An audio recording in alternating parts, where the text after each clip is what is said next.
አዲስ ቀን ነው እየተከታተላችሁ የምትገኙት የተወደዳችሁ ተመልካቾች። አሁን በቀጥታ የምናልፈው ወደ አገር ጉዳይ መሰናዷችን ነው።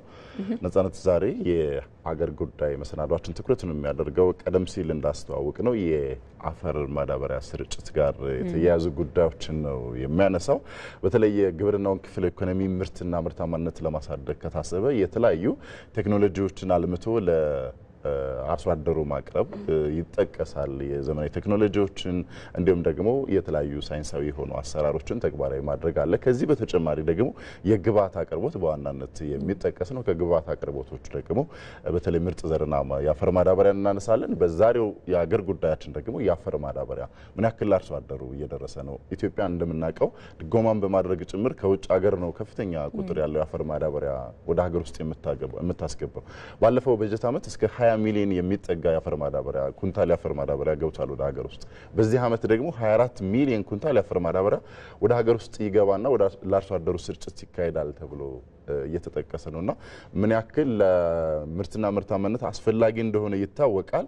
ነገር ግን ደግሞ ከፍተኛ ቁጥር ያለው የአፈር ማዳበሪያ ወደ ሀገር ውስጥ ቢገባም ስርጭት ላይ ያለው የስርጭት ሰንሰለቱ አርሶ አደሩ እጅ እስከሚገባ ድረስ ያለው ሁኔታ አሁንም በደንብ በትኩረት ሊታይ ይገባል የሚሉ ጥያቄዎች ከተለያዩ የህብረተሰብ ክፍሎች እየተነሱ ነው። አዎ፣ በተለይም ብዙ ጊዜ ከዚህ ከአፈር የማዳበሪያ አቅርቦት ጋር ተያይዞ የሚነሳው ለአርሶ አደሩ በበቂ ሁኔታ አልቀረበም የሚል ነው። ነገር ግን መንግስት ቀደም ሲል አንተ እንዳነሳው ከፍተኛ ወጪ በማውጣት ከውጭ ሀገር ወደ ሀገር ውስጥ የአፈር ማዳበሪያ ለአርሶ አደሮች ድጎማ ለማድረግ ያስገባል። ከዚህ ጋር ተያይዞ ያው አፈር በተለያዩ ምክንያቶች ለምነቱን ያጣል። ለምነቱን ደግሞ መልሶ ምርትና ምርታማነትን እንዲጨምር ለማድረግ በግብርናው ስርዓተ ሂደት ውስጥ እንግዲህ የአፈር ማዳበሪያ የማይተካ ሚና ነው ያለውና ከዚህ ጋር ተያይዞ አርሶ አደሩ እንግዲህ አሁን ላይ ከውጭ ከሚገባው ባለፈ በራሱ መንገድ ተጠቅሞ ይህንን የአፈር ማዳበሪያ አቅርቦት ችግር ለመቅረፍም መንግስት የራሱን ድርሻ እንደሚወጣ ከዚህ ቀደም መገለጹ የሚታወስ ነውና ከዛ ጋር ተያይዞ ምንም እንኳን መንግስት ከፍተኛ ወጪ አድርጎ ወደ ሀገር ውስጥ የአፈር ማዳበሪያን ቢያስገባም አርሶ አደሩ ባለው አቅም የተረፈ ምርትን በመጠቀም የአፈር ማዳበሪያን መጠቀም የሚጠቀምባቸውን ሂደቶች ማንሳት እንችላለን። ነገር ግን አሁን ላይ ከፍተኛ ወጪ የሚደረግበት ይሄው የአፈር ማዳበሪያ በሀገር ውስጥ ማምረት እንዲቻል ከፍተኛ ስራዎች እየተሰሩ ነው የሚገኙት። ምክንያቱም የግብርናውን ዘርፍ እንዲሁም ደግሞ የአርሶ አደሩን የምርትና ምርታማነት አቅም ለማሳደግ የአፈር ማዳበሪያ ትልቁን ሚና ስለሚጫወት እዚህ ላይ በትኩረት እንደሚሰራም መንግስት በተደጋጋሚ የሚገልጸው ጉዳይ ነውና ይሄንን ዛሬ ያነሳን ቆይታ እናደርጋለን። የአፈር ማዳበሪያን ስናነሳ በተለይ አሁን ያቅርቦት ችግር ከዚህ በፊት ያቅርቦት ችግር ይነሳ ነበር። በዚህ ዓመት ግን አቅርቦት አለ። አርሶ አደሮችም ሲያነሱት በተለያየ አካባቢ አቅርቦት አለ። ነገር ግን ደግሞ በህጋዊ አቅርቦት ሰንሰለቱ መሰረት ለአርሶ አደሩ እየደረሰ አይደለም። መሀል ላይ በደላሎችና በህገወጦች የህገወጥ ግብይት ውስጥ እንዲገባ እየተደረገ ነው። ይህ ደግሞ አሰራር ሊበድለት ይገባል የሚል ጠንከር ያለ ጥያቄ ነው በአርሶ አደሮች የሚነሳው። በዋናነት መነሳት ያለበት ይሄ ነው። ከዚህ ባለፈ ደግሞ በተለይ የአፈር ማዳበሪያን ስታነሺ በሀገር ውስጥ ማምረት ያስፈልጋል። ጠቅላይ ሚኒስትሩ በቅርቡ ሲያነሱት ነበር። ይህንን ጉዳይ ወደ ተግባር ለመቀየር እየተሰራ ነው የሚል ሀሳብ አንስተዋል። ከዚህ በዘለለ ደግሞ የተፈጥሮ የአፈር ማዳበሪያን አርሶ አደሩ ራሱ እንዲያመርት ከተለያዩ ተረፈ ምርቶች የአፈር ማዳበሪያን የማምረት የሚችሉ አርሶ አደሮች በርካቶች ናቸው። ይሄ ደግሞ የአፈር በተለይ የሰው ሰራሽ አፈር ማዳበሪያ የአፈር ለምነት ላይ የተወሰነ ጉዳት ሊያስከትል እንደሚችል የዘርፉ ባለሙያዎች ያነሳሉ። የተፈጥሮ ማዳበሪያን ግን አርሶ አደሮቹ ካመረቱ ደግሞ የአፈር ለምነቱን የበለጠ እያሳደገው እንደሚሄድ ነው የሚጠቀሰውና ይህንን የበለጠ ማስፋት ደግሞ በዘርፉ ትኩረት የሚሰጠው ጉዳይ እንደሆነ ነው ብዙ ጊዜ እየተነሳ የሚገኘው። አዎ፣ ኢቢሲም ዛሬ በአዲስ ቀን የሀገር ጉዳይ ይህንን የአፈር ማዳበሪያ አቅርቦት በዋናነት አንስቶ ለመወያየት የፈለገበት ምክንያት በተለይም ደግሞ ቀደም ሲል እንዳነሳ ነው መንግስት በከፍተኛ ወጪ የአፈር ማዳበሪያን ወደ ሀገር ውስጥ ያስገባል፣ ለአርሶ አደሮች ድጎማ ያደርጋል። ነገር ግን አንተ እንዳልከው በተለያዩ የግብይት ሰንሰለት ውስጥ የሚያልፈው ህገወጥ አካሄድ አርሶ አደሩ በበቂ ሁኔታ ይህንን የአፈር ማዳበሪያ እንዳያገኝ እያደረገው ይገኛል። ነገር ግን አሁን ላይ መንግስት በተለይም ጠቅላይ ሚኒስትር አብይ አህመድ እንዳነሱት በሀገር ውስጥ የአፈር ማዳበሪያ እንዲመረት አርሶ አደሩ በበቂ ሁኔታ እንዲያገኝ ስራዎችን መስራት ጀምሯል ማለታቸውን ተከትሎ እነዚህ ትልልቅ ተቋማት ደግሞ ይሄንን እንዲያግዙ በዚህ ውስጥ ደግሞ የአርሶ አደሩን ችግሮች ማቅለል እንዲችሉ ትልቁ ሚና እንዲጫወቱ ለማመላከት በመፈለጉ ይሄንን ዛሬ የሀገር ጉዳይ አድርጎ መርጧል። እንግዲህ የተለያዩ ጥንቅሮች አሉ። እንግዶችንም ጋብዘን መረጃዎችን እያጋራን ቆይታ የምናደርግ ይሆናል። ወደ መጀመሪያ ጉዳያችን ስናልፍ የቡኖ በደሌ ዞን አርሶ አደሮች ተፈጥሯዊ ማዳበሪያን በአካባቢያቸው መስራት በብዙ ጠቅሞናል ሲሉ ለኢቲቪ ገልጸዋል። ይህንን ጉዳይ እንመለከታለን። ከተረፈ ምርት ማዳበሪያን የማምረት ልምድ አካባቢን ከመጠበቅ ባሻገር የማዳበሪያ ፍላጎትን ለማሟላት ወሳኝ መሆኑን ተነግሯል። ፍሬው ተረታ በዚህ ጉዳይ ላይ ጥንቅር አላት። ኢትዮጵያ በየዓመቱ በሚሊዮን የሚቆጠር ዶላር በማውጣት ማዳበሪያን ከውጭ ታስገባለች። ይህም ታዲያ በሀገር ኢኮኖሚ ላይ የራሱን የሆነ አሉታዊ ተጽዕኖ ያሳድራል። የቡኖ በደሌ ዞን አርሶ አደሮች ከተረፈ ምርቶች ማዳበሪያ በአካባቢያቸው በማምረት ለራሳቸውም ተጨማሪ ገቢ ለሀገርም ተጨማሪ ወጪን እየቀነሱ እንደሚገኙ ይናገራሉ። ከግል ፍጆታዬ በማለፍ ማዳበሪያውን በመሸጥ ብር ማግኘት ችያለሁ። ለምሳሌ በባለፈው ወቅት ብቻ 7 ኪሎ ብቻ 70 ብር መሸጥ ችያለሁ። ይህ ታዲያ ከኔ የተረፈውን ነው። እንደኔ በብዙ ተጠቅሜያለሁ ባይ ነኝ። ከውጭ የምንገዛው ማዳበሪያ ለ1 ዓመት ብቻ ነው የሚያገለግለን። ይህ ግን አንድ የተጠቀምነው ለ3 ዓመት ያገለግለናል። ለመሬቱም ለምርቱም ጥሩ ሆኖልናል። ያንዱ ተረፈ ምርት ለሌላው ኢንዱስትሪ ግብዓት የሚሆንበት ይህ ሂደት የባዮ ኢኮኖሚ ሂደት ነው ይላሉ ባለሙያዎች። ተረፈ ምርቶች የሌላ ኢንዱስትሪ አዲስ ግብዓቶች የሚሆኑበት የአካባቢን የማይጎዱ ደግሞ ቴክኖሎጂዎችን አሁን ለምሳሌ የኬሚካል ፈርቲላይዘር፣ የኬሚካል ፔስቲሳይድ፣ ይሄ ጸረ አረም፣ ጸረ ተባይ የሚባሉትን ነገሮች በሙሉ ራሱ ከባዮሎጂካል ሪሶርሱ ማውጣትን ያካተተ ነገር ነው እና በዚህ ሂደትም ውስጥ አሁን ከፍተኛ የማዳበሪያ ፍላጎት አለ። ያን ፍላጎታችንን እንሸፍንበታለን። የምንጨምረው ደግሞ ማዳበሪያም ፔስቲሳይድም ሆነ ኸርቢሳይድ አካባቢን የማይጎዳ በቀላሉ ሊበሰብስ የሚችል እና ከዚሁ ምንጭ የሚሆን እንግዲህ ቴክኖሎጂን ማውጣት የሚለው ነው። ዲጂታል ኢኮኖሚን ከባዮ ኢኮኖሚ ጋር በማጣመር መሰረት ያለውን ኢኮኖሚ ለመገንባት ያስችላል ሲሉ የባዮና ኢመርጂንግ ቴክኖሎጂ ኢንስቲትዩት ምክትል ዋና ዳይሬክተር ዶክተር ኃይሉ ዳዲ ገልጸዋል።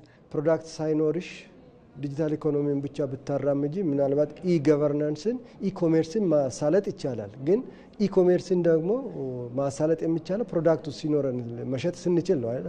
ያለ ፕሮዳክት አለበለዚያ ኢ-ኮሜርሱን ከውጭ የምናስገባቸው ሸቀጦች መሸጫ መንገድ ነው የሚሆነው። ስለዚህ ወደድንም ጠላንም ባዮ ኢኮኖሚ የጤናን ይይዛል፣ የኢንዱስትሪን ይይዛል፣ የግብርናን ይይዛል፣ የአካባቢ ሁኔታን ይይዛል። ስለዚህ ሁሉንም ሴክተር የሚያጠቃልል ስለሆነ የትኛውም ፕሮዳክት ከባዮ ኢኮኖሚ ውስጥ ስለማይወጣ ይህንን ባዮ ኢኮኖሚ እንግዲህ ተግባራዊ ካደረግ ፕሮዳክቶች ይኖራሉ። ፕሮዳክቶች ካሉ ደግሞ እነዛን ፕሮዳክቶች ከዲጂታል ጋር ከዲጂታላይዜሽኑ ጋር አያይዘን የምንሄድበት ይሆናል ብዬ ነው የማስበው እና ሁለቱ አንድ ላይ ብናስኬድ በፍጥነት የተሻለች ኢትዮጵያን የተሻለ ኢኮኖሚ እንገነባለን፣ መሰረት ያለው ኢኮኖሚ እንገነባለን የሚል እምነት ነው ያለኝ። ዓለም አቀፍ ተወዳዳሪ የሆኑ ምርቶችን ለማምረት ባዮ ኢኮኖሚ አስፈላጊ ነው የሚሉት ምክትል ዳይሬክተሩ ኢትዮጵያ ይህንን ለማድረግ አቅም አላት ብለዋል። አንደኛ ሀብቱ አለን፣ ሰርኩላር ኢኮኖሚ ነው፣ ኮምፒታንት የሆነ ፕሮዳክት የምናወጣበት ነው። እንደ ማንኛውም ሀገር አሁን ተወዳዳሪ የሆነ ፕሮዳክት ለማውጣት ናውሌጅ ቤዝድ እውቀት መር ኢኮኖሚ ይህም የፖሊሲያችንም ሆም ግሮን ኢኮኖሚም በዚህ መልኩ ይረዳናል። ለዚህ ነው ሆም ግሮን የባዮ ኢኮኖሚን መገንባት አስፈላጊ ሆኖ የተገኘው። የባዮና ኢመርጂንግ ቴክኖሎጂ ኢንስቲትዩት የባዮ ኢኮኖሚ ስትራቴጂን እያዘጋጀ እንደሚገኝ ከኢንስቲትዩቱ ያገኘነው መረጃ ያመላክታል። መንግስት የአፈር ማዳበሪያን በደጎማ ለአርሶ አደሩ እያቀረበ ቢሆንም ካለው ፍላጎት አንጻር ተጨማሪ ስራዎችን ግን ይጠይቃል። በዚህ ምክንያት በተለይም የአፈር ማዳበሪያ በሀገር ውስጥ ማምረት ቀጣይ ትኩረት አቅጣጫ መሆኑን መንግስት ማስታወቁ ይታወሳል። ወንደሰን አፈወርቅ በዚህ ጉዳይ ላይ ተጨማሪ ዘገባ አዘጋጅቷል። እሱን እንከታተል። መንግስት ለግብርናው ዘርፍ ልዩ ትኩረት ሰጥቶ እየሰራ መሆኑን ይገልጻል። የአርሶ አደሩ ምርታማነትም እየጨመረ መጥቷል። ታዲያ ከዚሁ ጋር ተያይዞ የአፈር ማዳበሪያን በከፍተኛ ወጪ ከውጭ በምታስገባው ኢትዮጵያ የአርሶ አደሩ የማዳበሪያ ፍላጎት እያደገ ስለመምጣቱ መረጃዎች ያመላክታሉ። የግብርና ሚኒስቴር መረጃ እንደሚያሳየው በዚህ የምርት ዘመን የሚያስፈልገው 24 ሚሊዮን ኩንታል የአፈር ማዳበሪያ ነው። ይህ መጠን ከአምናው ጋር ሲተያይ በ4 ሚሊዮን ኩንታል ይበልጣል። መንግስት በከፍተኛ ድጎማ ማዳበሪያን ወደ ሀገር ውስጥ እያስገባ ቢሆንም ከአርሶ አደሩ ፍላጎት አንጻር ግን አሁንም ተጨማሪ አቅርቦት ይፈልጋል። የማዳበሪያ ዋጋ በአርሶ አደሩ ላይ ጫና እንዳይፈጥር መንግስት ድጎማ ያደርጋል። ጠቅላይ ሚኒስትር አብይ አህመድ እንደገለጹትም አሁን ላይ መንግስት በአንድ ኩንታል ማዳበሪያ 3700 ብር ገደማ እየደጎመ ነው። ማዳበሪያ 84 ቢሊዮን ብር ነው የምንደጉመው። በአንድ ኩንታል 3700 ብር እንደጉማለን። እኛ ማዳበሪያ ስለማናመርት የማዳበሪያ ዋጋ አንወስንም። አምራቾች ዋጋ ተምነው ለኛ ሲያቀርቡ አርሶ አደሩ እንዳይጎዳ አቅም በፈቀደ መጠን እንደጉማለን እንጂ ዋጋ አንወስንም። ጠቅላይ ሚኒስትሩ በቅርቡ ለሕዝብ ተወካዮች ምክር ቤት አባላት ማብራሪያ በሰጡበት ወቅት እንዳሉት ሀገሪቱ ማዳበሪያ የማታመርት ከሆነ ከአርሶ አደሩ ጋር ብሎም ከምግብ ጋር ለሚገናኙ ጉዳዮች ዘላቂ መፍትሄን ማበጀት አትችልም። ይህም በመሆኑ መንግስት ቀጣዩ ትኩረቱ የአፈር ማዳበሪያ ፋብሪካ ማቋቋም መሆኑን ነው ያስታወቁት። ማዳበሪያ ኢትዮጵያ ማምረት ካልቻለች በርካታ አርሶ አደር የሚነካ ጉዳይ ስለሆነ ከምግብ ጋር የሚያያዝ ጉዳይ ስለሆነ በዘላቂነት መፍትሄ ልናገኝ አንችልም በሚል ስናጠና ቆይተናል። አሁን የህዳሴው ጉዳይ እንደምታውቁት ስለሆነ የህዳሴ ፊታችን ወደ ማዳበሪያ እናዞራለን። በተደረገው ጥናት ከ2.5 እስከ 3 ቢሊዮን ዶላር ይፈልጋል። በጣም በርትተን ከሰራን ቢያንስ 3 ዓመት እና ከዚያ በላይ ጊዜ ይፈልጋል። ማዳበሪያ ፋብሪካውን በበቂ ደረጃ ኢትዮጵያ ውስጥ አቋቁሞ ለመስራት አሁን ሁለተኛው ህዳሴያችን የሚሆነው ማዳበሪያ ፋብሪካውን ከተቻለ በጆይንት ቬንቸር ከግሉ ሴክተር ጋር ከዚያም ከፍሎ ከተገኘ በፕራይቬት ኢንቨስትመንት ካልተቻለ ግን በመንግስት በራሱ የግድ የማዳበሪያ ፋብሪካ የኢትዮጵያን ፍላጎት ሊመልስ በሚችል መልኩ መፍጠር ይኖርብናል። ምናልባት የሚቀጥለው ዓመት ሁነኛ ተግባራችን የሚጀምር ይሆናል ብዬ አስባለሁ። ኢትዮጵያ በቀን 150 ሺህ ኩንታል ማዳበሪያ ከወደብ ወደ ሀገር ውስጥ ታስገባለች። ወደ አርሶ አደሩ ይደርስ ዘንድም በተለያዩ ፈታኝ ሁኔታ ውስጥ ያልፋል። ይህም ሀገሪቱን ለከፍተኛ ወጪ እየዳረጋት ነው። እናም ዘላቂው መፍትሄ ኢትዮጵያ በራሷ አቅም ማዳበሪያ ማምረት የምትችልበትን ሁኔታ መፍጠር ነው። እዚህ ጉዳይ ላይ ቆይታ እናደርጋለን። ቆይታ ለማድረግ ደግሞ ስቱዲዮ እንግዳ ጋብዘናል። እንግዳችን የባዮ ኤመርጂንግ ቴክኖሎጂ ኢንስቲትዩት ዋና ዳይሬክተር የሆኑት ፕሮፌሰር ካሳሁን ተስፋዬ ናቸው። ከእሳቸው ጋር ቆይታ እናደርጋለን። ፕሮፌሰር ስለመጡ እናመሰግናለን። አመሰግናለሁ። እንኳን ደህና መጡ በድጋሜ። ዛሬ በተለይ የግብርናውን ዘርፍ ነው የምናነሳው። ሰፊ ስራዎችን እናንተ ተቋም እንደሚያከናውን እናውቃለንና በተለይ ደግሞ የአፈር ማዳበሪያ ጋር ተያይዞ የሚነሱ ጉዳዮች ናቸው የምናነሳው። ከዚህ ዘርፍ ጋር ተያይዞ እናንተ ተቋም እየሰራችሁ ያሉ የምርምር ስራዎች ምን ይመስላሉ? በተለይ አርሶ አደሩ ምን ያክል እያገዙ ነው ማለት ይቻላል? እንግዲህ የኛ ተቋም የምርምር ተቋም ነው። በዋናነት ለተለያዩ ዘርፎች ቴክኖሎጂዎችን ማመንጨት ነው። እንግዲህ አንዱ ትኩረት አድርገን የምንሰራው የግብርና ዘርፍ ላይ ነው። ኦፍኮርስ ብቻችን የምንሰራው ሳይሆን ከተለያዩ ባለድርሻ አካላት ከኢትዮጵያ ግብርና ምርምር ድርጅት እንደዚሁም ደግሞ ኢንስቲትዩት እና እንደዚሁም ደግሞ ከዩኒቨርሲቲዎች ጋር በጋራ የምንሰራው ነው።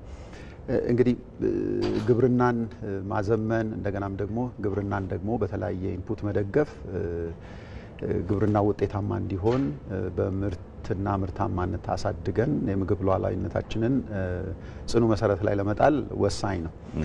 ከዚህ አንጻር አንዱ የትኩረት አቅጣጫችን የተፈጥሮ ማዳበሪያ ላይ ነው። ተቋሙ ከተቋቋመና ወደ ስራ ከገባበት ጊዜ ጀምሮ ይህን ተግባር እያከናወንን አለን።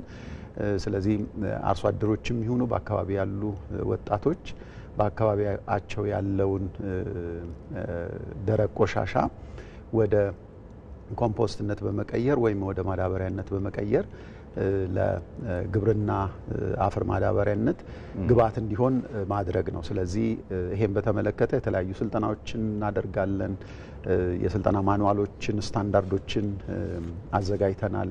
በዚህም ደግሞ በተለያየ አካባቢ ላይ ስራዎችን ሰርተናል። የመጀመሪያ ስራውን የጀመርነው ከደብረ ብርሃን ዩኒቨርሲቲ ጋር በመሆን ሲዳማ ክልል ውስጥ ይርጋለም አካባቢ ነው የመጀመሪያውን ስራ የሰራ ነው። ወደ 23 የሚጠጉ ወጣቶች እዛ አካባቢ ቡና በከፍተኛ ደረጃ ይመረታል።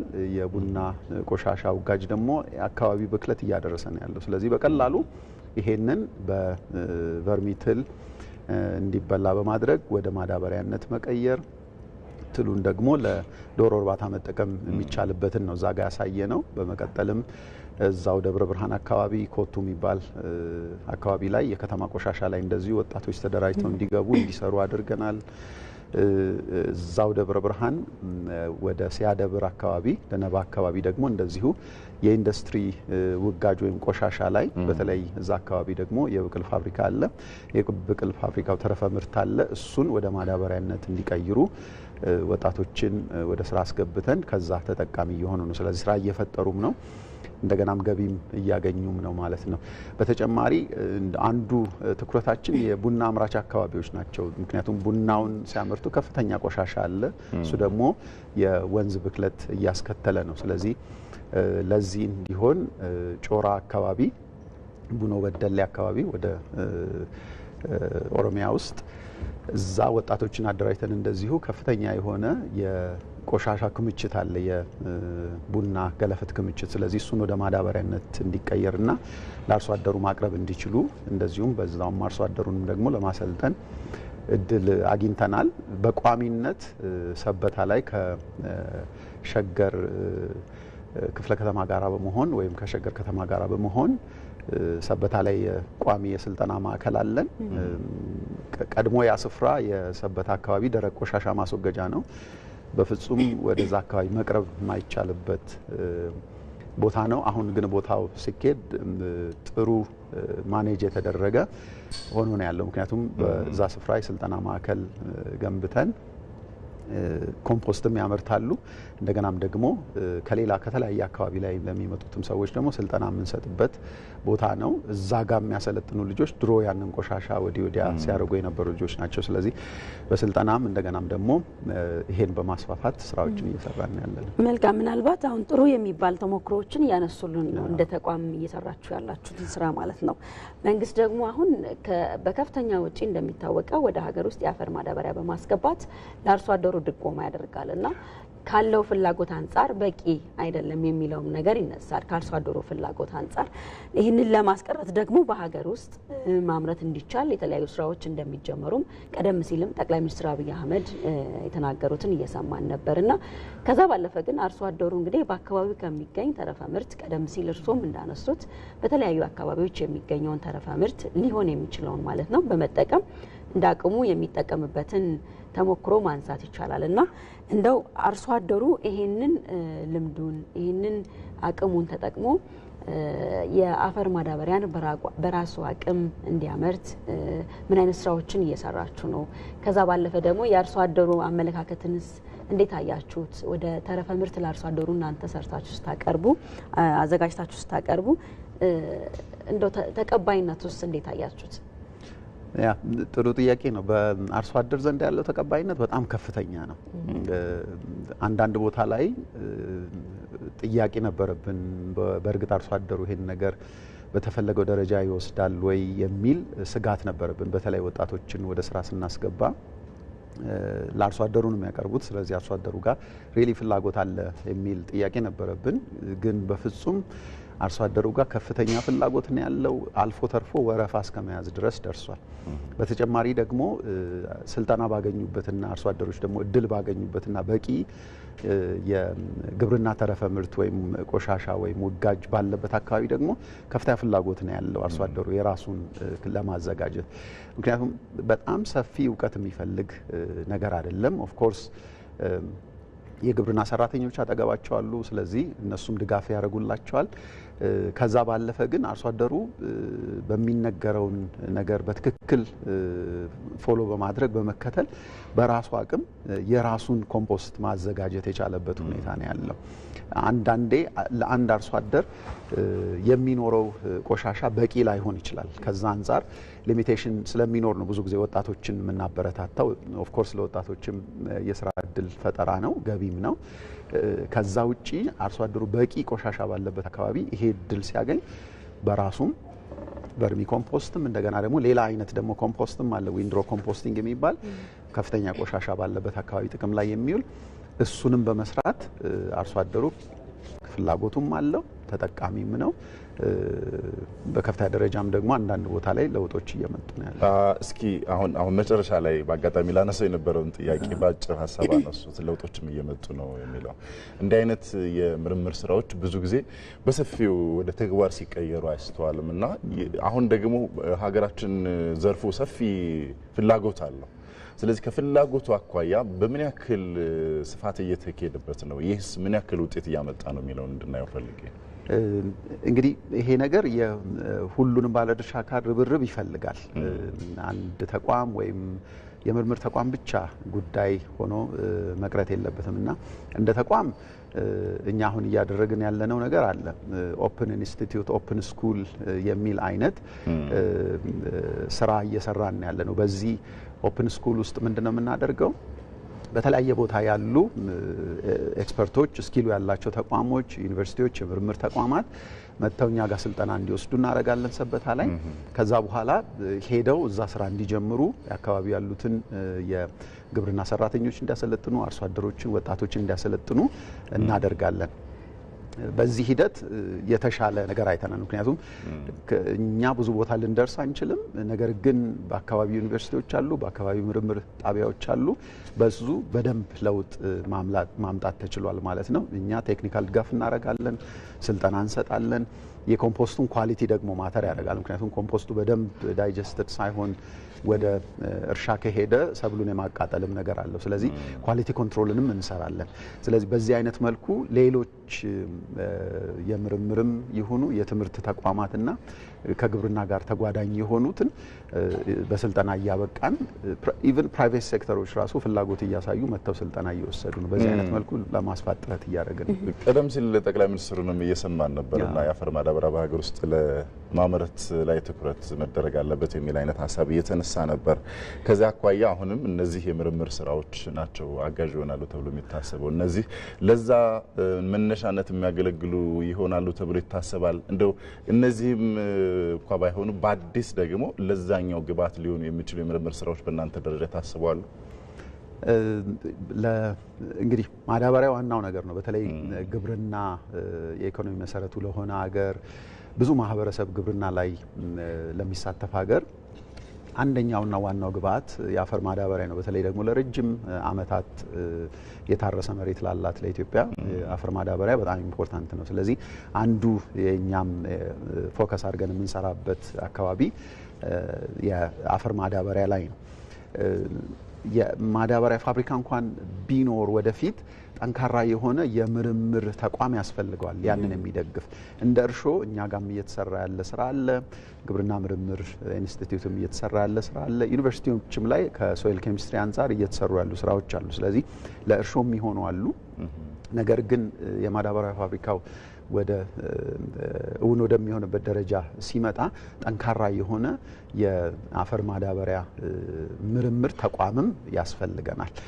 ይህን ካደረግን በጣም ዘላቂ የሆነ ኢፌክት ይኖረዋል ማለት ነው ማዳበሪያ ፋብሪካው። ስለዚህ ከዚህ አንጻር እኛም ትኩረት አድርገን እየሰራን ነው። ሌሎች ተቋማትም እዚህ ላይ ድርሻቸውን እየተወጡ ነው። ምናልባት ቀደም ሲል እያነሳን ነበር አርሶ አደሩ በራሱ አቅም የሚጠቀማቸው የአፈር ማዳበሪያ አገልግሎቶች አሉና ምናልባት የአርሶ አደሩን በራስ አቅም የመጠቀም የአፈር ማዳበሪያ መጠቀምን አቅም እንዲሁም እየሰራ ያለውን ስራ እንዲሁም ደግሞ እናንተ የምትሰሩትን ስራ እንዴት ነው አቀናጅቶ መተግበር የሚገባው የሚለውን ሀሳብ ቢያነሱልን። እንግዲህ በአግባቡ መተሳሰር ይፈልጋል። ይሄ ነገር እውቀቱ የተወሰነው አካል ጋር አለ። ለትግበራ ደግሞ የሚረዱ እንደ ብሪጅ የሚያገለግሉም እንደዚሁ አሉ። ስለዚህ የኛ ተቋምና መሰል ተቋማት ማለት ነው የዩኒቨርሲቲዎችና ምርምር ተቋማት አርሶ አደሩንና እንደዚሁም ደግሞ የግብርና ባለሙያዎችን በማብቃት ደረጃ ስራ ሊሰሩ ይገባል። ማብቃት ብቻ አይደለም፣ ኳሊቲ ኮንትሮሉም ላይ ወይም ደግሞ የጥራቱንም በተመለከተ ክትትል ማድረግ ይገባቸዋል። ስለዚህ ማሰልጠን እንደገናም ደግሞ ያንን ያሰለጠነውን ደግሞ ተከታትሎ ኳሊቲ ኮንትሮል ወይም ደግሞ ጥሩ ኮምፖስት መዘጋጀቱን መከታተል ይፈልጋል ማለት ነው። ስለዚህ በደንብ መያያዝ ኢንተግሬት ማድረግ የሚፈልግ ጉዳይ ነው። ጥሩ የተወደዳችሁ ተመልካቾች እዚህ ጉዳይ ላይ እንቆያለን። በኢትዮጵያ ግብርና ምርምር ኢንስቲትዩት የአፈር ሳይንስ ምርመራ ከፍተኛ ባለሙያ ዶክተር ብሩ ይታፈሩ አሁን ከኛ ጋር ይቀላቀሉናል። አብራችሁን ቆዩ፣ እንቀጥላለን።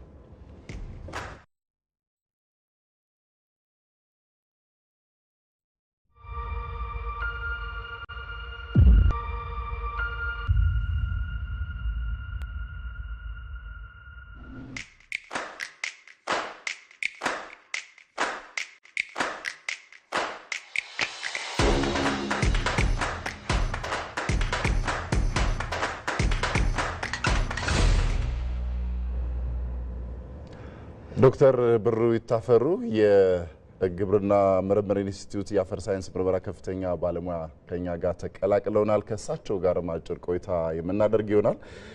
ዶክተር እንኳን ደህና መጡ። ያው የአዲስ አበባ የትራንስፖርት ሁኔታ ይታወቃል። በዛ ምክንያት የተወሰነ እንደዘገዩ ተስፋ እናደርጋለን። ከአፈር ማዳበሪያ ጋር ነው ሀሳቦችን እያነሳን ያለ ነውና በተለይ የአፈር ማዳበሪያን ፍላጎታችን ደግሞ ከጊዜ ወደ ጊዜ እያደገ ነው ያለው። አሁን ላይ ደግሞ የአርሶ አደሩ የአፈር ማዳበሪያ የመጠቀም ባህልም እንዲሁ እየጎለበተ ነውና ከዚያ አኳያ ከፍላጎቱም ጋር የመጠቀም ባህላችን ጋር ያለው እድገት ምን ይመስላል የሚለውና ሰው እስኪ። እሺ አመሰግናለሁ። የአፈር ማዳበሪያ እንግዲህ ያው እንደሚታወቀው ዋናው ግብአታችን ነው፣ ትልቁ ግብአት ነው። ያው እንግዲህ ለዘመናት የታረሰ መሬት ነው ያለን። ያ መሬት እንግዲህ ይዘቱን እየቀየረ ለምነቱም እያነሰ የመጣበት ሁኔታ እንዲሁም ደግሞ እስካሁን አጠቃቀማችን መጠቀም እንጂ እሱን የማልማትም ሂደት አልነበረም። ያ ስለሆነ እንግዲህ አሁን የአፈር ማዳበሪያ አጠቃቀማችን ከፍ ማለት ነበረበት። ከፍ እያለም የመጣበት ምክንያት አንዱ ከአፈር ለምነት መሟጠጥ ነው። ሁለተኛ ደግሞ የእርሻ መሬታችንም እየሰፋ ነው የመጣው። የእርሻ መሬትም እየጨመረ ነው የመጣው። በበልግ የምናመርተው መሬት አለ፣ በመስኖ የምናመርተው መሬት አለ፣ በዋናው በመኸሩ የሚመረት መሬት አለ። ስለዚህ ይሄ ሁሉ ሲደመር አሁን ከህዝብ ቁጥራችን መጨመር ጋር ተያይዞ ከፍተኛ የማዳበሪያ መጠን ያስፈልገናል። ይሄ ብቻ አይደለም። አሁን የምንጠቀማቸው ዝርያዎች ከፍተኛ ምርት የሚሰጡ የስንዴ ዝርያዎች፣ የበቆሎ ዝርያዎች፣ እነኛ አዳዲስ ዝርያዎች ደግሞ እንደገና የተሻለ ግብአት ይፈልጋሉ።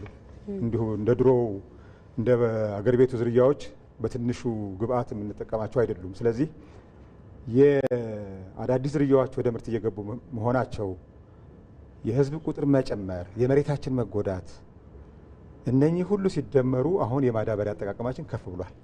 ምናልባት አርሶ አደሩ በአቅራቢያው የሚገኘውን ተረፈ ምርት ተጠቅሞ ማዳበሪያ ያዘጋጃል። ይህንን ማዳበሪያ እየተጠቀመ ይገኛል እና እንደ ኢንስቲትዩት ደግሞ እንደዚህ ያሉ ተግባራትን በማበረታታት ረገድ ምን እየሰራችሁ ትገኛላችሁ? አንድ በጣም መታወቅ ያለበት ነገር ቢኖር ማዳበሪያ በብቻው ጥቅም የለውም። የአፈር ማዳበሪያን ለመጠቀም ከፈለግን የአፈር ደህንነት መጠበቅ አለበት። በተለይ አሁን መንግስት በየዓመቱ የሚያካሄደው የአፈርና ውሃ ጥበቃ ዘመቻ አንዱ አፈርን እንዳይከላ ማድረግ አንዱ መንገዳችን ነው። ሁለተኛው የኢትዮጵያ መሬት እንግዲህ ለዘመናት ጥቅም ላይ ሲውል አንዱ የተፈጠረው ነገር የአፈር ቀልዝ ይዘቱ ዝቅተኛ ነው። የአፈር ቀልዝ ይዘት ዝቅተኛ ሆነ ማለት ለማዳበሪያ የሚሰጠው ምላሽ ዝቅተኛ ይሆናል ማለት ነው። ስለዚህ አሁንም መንግስት በጣም አጠናክሮ እየሰራበት የነበረ ግን አልፎ አልፎ የላላ መስሎ የሚታየኝ የአፈር ቀልዝን በስፋት የመጠቀም እሱን ስንጠቀም የማዳበሪያ ውጤታማነት ደግሞ በዛው ልክ ያሳድገዋል። የኢትዮጵያ አፈር ከግማሽ በላይ በተለይ የእርሻ መሬታችን አሲዳማ ነው። ያም ደግሞ የአሲዳማ ችግራችንን ማቃለል አለብን። በተለይ የኖራ ሕክምናውን ቢኖር በተለይ ፎስፈረስ የምንለው ማዳበሪያ ዳፕ የምንለው ማዳበሪያ የሱን ውጤታማነት ያሳድጋል። አሲዳማ አፈር ላይ ዝም ብለ ማዳበሪያ ብንጨምር እንደ ማፍሰስ ነው የሚቆጠረው። ስለዚህ አሁን እኛም እየሰራን ያለነው የአሲዳማ ችግርን የሚቀርፉ አሰራሮችን ጎን ለጎን ከማዳበሪያው ጋር መካተት እንዳለባቸው ያንን ምክር ሀሳብ አለ። የአፈር ቀልዝንም ቢሆን ምን ያክል የአፈር ቀርዝ አንድ አርሶ አደር ቢጠቀም የማዳበሪያውን ውጤታማነት ይጨምርለታል፣ እንደገና ደግሞ በማዳበሪያውም ላይ ምን ያክል ይቀንስለታል የሚል አሰራር አለ። ስለዚህ እነኚህን በማቀናጀት መጠቀም ከተቻለ አርሶ አደር አሁን የተጠቀማቸው ያሉትን እነኚህ ከፍተኛ ግብዓት የሚፈልጉ ዝርያዎች ማልማት የሚያስችለው እነኚህ ከተቀናጁ ነው። ማዳበሪያ በብቻው አንዳንድ ጊዜ ሮንግ የሆነ ወይም ስህተት የሆነ አመለካከት አለ። ማዳበሪያ በብቻው ምርትን ያሳድጋል ብሎ መገመት። ስለዚህ ያንን ማቀናጀት ላይ በርካታ የምርምር ውጤቶች አሉ። አሁን እኛም ያንን ምክር ሀሳብ ነው ምን ቢያደርግ ምን የትኛውን ሰብል ማፈራረቅ በራሱ እኮ እስከ 50 በመቶ የማዳበሪያን ኢኮኖሚ ያሻሽላል። ስለዚህ ጠቅላይ ሚኒስትር አብይ አህመድ በቅርቡ የማዳበሪያ ፍላጎታችን እንግዲህ በሀገር ውስጥ ለመተካት ስራዎች እንሰራለን የሚል ሀሳብ ሲያነሱ ነበር። ደስ የሚል ሀሳብ ነው። ከዚያ አኳያ እርሱ በምን አይነት መልኩ ወደ ተግባር ይገለጣል ብለው ታስባላችሁ? የእናንተ ተቋምስ በዚህ ረገድ እየሰራ ያለው ስራ ምን ይመስላል? ከወዲሁ በጣም ጥሩ። አሁን እዚህ ላይ እኔ የዚህ ማዳበሪያው ጥናት ላይ እንዲሁ ከሀገር አቀፍ ኮሚቴ ውስጥ አለሁበት። ስለዚህ አሁን ኢትዮጵያ ያላት አቅም ጥሩ ነው። በተለይ የዩሪያ ማዳበሪያ ለማምረት ዩሪያ ደግሞ ትልቁን ድርሻ የሚይዘው የማዳበሪያችን ከምናስገባቸው ማዳበሪያዎች ዩሪያ ትልቁን እጅ መያዝ ያለበት እንደሆነ ምርምርም ያሳየናል። እንደውም ሁለት ሶስተኛው የማዳበሪያችን ዩሪያ ነው መሆን ያለበት። ስለዚህ ዩሪያን ማምረት የሚያስችል አቅም እንዳለ ያመላከተ ጥናት አለ። እኔ መንግስት እዚያ ላይ ኢንቨስት ቢያደርግ የሚያከስረው አይደለም። ማዳበሪያን ሀገር ውስጥ ማመረትን ማለት በምንፈልገው ሰዓት እናሰራጨዋለን። የዓለም አቀፍ የዋጋ መዋዠቅና መውጣት መውረድ አፌክት አያደርገንም ወይም ችግር አይፈጥርብንም። ስለዚህ ይህ ሀገር ውስጥ በሚመረት የኢትዮጵያ አቅም አሁን በጣም ትልቅ ነው። አሁን ወደ 24 ሚሊዮን የደረስ ነው አይደል? 24 ሚሊዮን ኩንታል። በእኛ ካልኩሌሽን ግን ከ60 ሚሊዮን በላይ ነው የሚያስፈልገው በሙሉ አቅም መጠቀም ከቻል ለቆላውም ለደጋውም ለወይና ደጋውም የሚያስፈልገውን በሙሉ አቅም መጠቀም የሚያስችል አሰራር ላይ ብንደርስ እስከ 60 ሚሊዮን ኩንታል በአመት ያስፈልገናል። ስለዚህ ይሄ ከሆነ ይሄንን ሁሉ አፈር ማለት እኮ ነው። ይሄን ሁሉ አፈር ጭነን ማስገባት የለብንም። ይሄን ሁሉ አፈር ከዚሁ ነው ማገላበጥ ያለብን። ስለዚህ የኢትዮጵያ እንግዲህ ቅድም እንዳልኳችሁ 2/3 ዩሪያ ከሆነ የኢትዮጵያ አቅም ደግሞ ዩሪያ ላይ ጥሩ ነው ካልን አሁን የተያዘው እቅድ ጥሩ ነው ማለት ነው። ስለዚህ እንደውም አስቻይ ዝግጅቶች አሉ ማለት እንችላለን። አስቻይ ሁኔታዎች አሉ እና አሁን ጥናቱ ተጠናቆ ቀርቧል። እንግዲህ የመንግስት ኮሚትመንት ነው የሚጠይቀው። መልካም ወደ ፕሮፌሰር እንምጣና እዚህ ላይ እንደው አጠር ያለ ሀሳብ ካላችሁ መንግስት እንደ ሀገር ወደዚህ ትልቅ ጉዳይ ፊቱን ማዞሩ ምንድነው ይዞት የሚመጣው ጥቅም ይላሉ?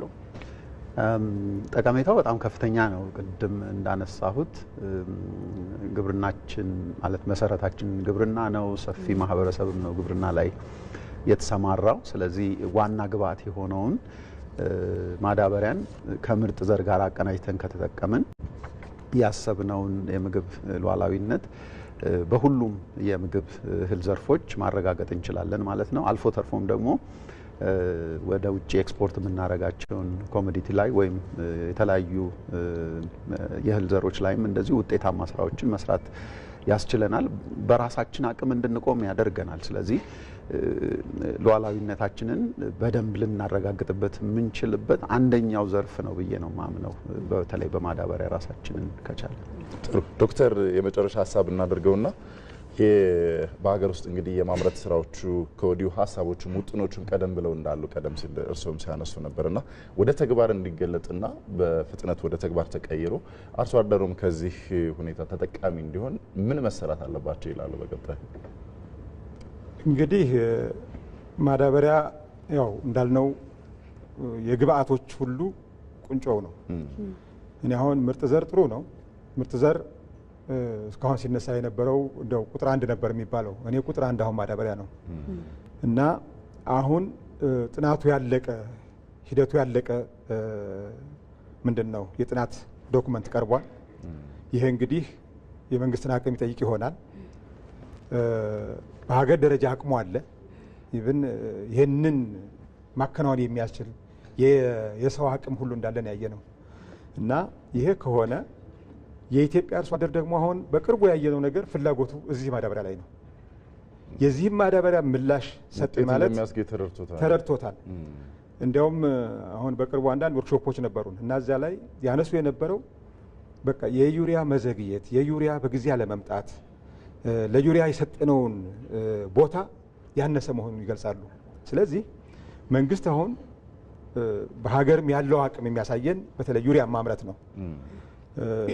በቀጣይ እንግዲህ ጥናቶች ደግሞ ለዳፕ ማዳበሪያ የሚበቃ ሪሶርስ መኖሩ ከተረጋገጠ እዛ ላይ መግባት ይቻላል። ነገር ግን አሁን እንደነገርኳችሁ 2/3 የማዳበሪያን ጥያቄ እንመልሳለን። አንድ ሁለተኛ በምርት ላይም ደግሞ ያለው ተጽዕኖ የዩሪያ ማዳበሪያ ነው ከእጥፍ በላይም እየሰጠን ያለው። ስለዚህ እዚህ ላይ አሁን የቀረበውን ጥናት ባለሙያዎች አይተውታል። ብዙ በዚህ ላይ እውቀቱ ያላቸው ሰዎች አይተውታል። ስለዚህ ለመንግስት መቅረብ ነበር የነበረበት። አይ ቲንክ የቀረበ ይመስለኛል። ለዛም ነው ከጠቅላይ ሚኒስትሩ እንግዲህ እንከፍታለን የሚል ሰምቻለሁ በዜና ስለሰማሁ ለእኔም ደስ ብሎኛል። ስለዚህ የማዳበሪያን ጥያቄ አርሶ አደሩ ኦልሬዲ እየጠበቀ ነው ያለው። ምንም አንዳንዴ አምርቶ ገበያ ማጣት አለ አይደለ? ይህ አምርቶ ገበያ የሚታጣበት አይደለም። መልካም። በኢትዮጵያ ግብርና ምርምር ኢንስቲትዩት የአፈር ሳይንስ ምርምር ከፍተኛ ተመራማሪ ዶክተር ብሩ ይታፈሩና እንዲሁም ደግሞ የባዮ ኢመርጂንግ ቴክኖሎጂ ኢንስቲትዩት ዋና ዳይሬክተር ፕሮፌሰር ካሳሁን ተስፋዬ ስለመጣችሁ እናመሰግናለን። ስለ ጊዜያችሁም እንደዚሁ መልካም ቀን ይሆንላችሁ። ሰላም። እናመሰግናለን።